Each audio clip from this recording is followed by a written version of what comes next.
Tu me manques, a simplement posté Sheila sur Instagram en légende d'une photo de son fils Ludovic.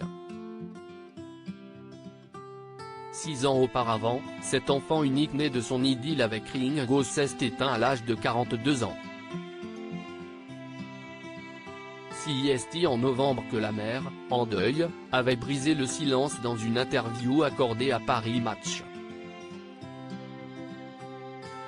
Son dossier médical a révélé que Ludo est mort des suites d'une overdose de cocaïne provoquée par l'absorption massive de cocaïne et de benzodiazépine qui permet de contrer les effets de la drogue et permet au corps de tenter de reprendre un semblant de cycle normal, avait révélé la chanteuse. Je ne lui donnais plus d'argent, parce que je savais très bien où il finirait.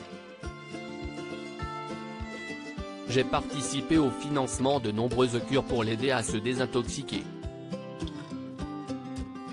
Mais, à l'arrivée, c'est quand même la drogue qui l'a tué, avait-elle ajouté inconsolable.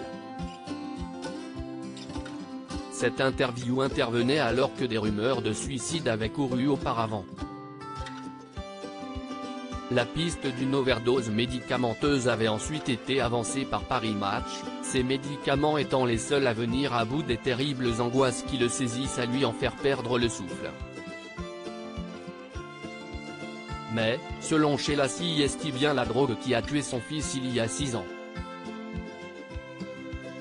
Des propos semblant entrer en contradiction avec ceux de la dernière compagne de son fils, Sylvie Ortega Muno, qui expliquait que Ludovic n'était plus accro à la drogue. Aucun mot n'est à la hauteur de la douleur et de la solitude qui envahit le cœur d'une maman séparée de ce qu'elle a de plus cher au monde. Point, ce qui se dit sur la toile ou ailleurs me blesse profondément. Pourquoi juger? Ludo a droit au silence, au respect et à la dignité, avait écrit Sheila dans un message posté le 11 juillet 2017. Sheila, retour sur son évolution physique. Un hommage en chanson quelques années plus tard, la douleur est toujours vive, mais Sheila ne souhaite désormais qu'une chose, que son fils repose en paix. CIST dans cet esprit de douceur que la chanteuse a sorti en 2021 une chanson hommage intitulée Cheval d'Amble. J'ai eu beaucoup de mal à la chanter, ce n'est pas évident, mais j'ai été au bout, je l'ai fait pour lui et de là-haut, je sais qu'il entend. J'avais envie que ce soit quelque chose qui va au-delà d'une chanson.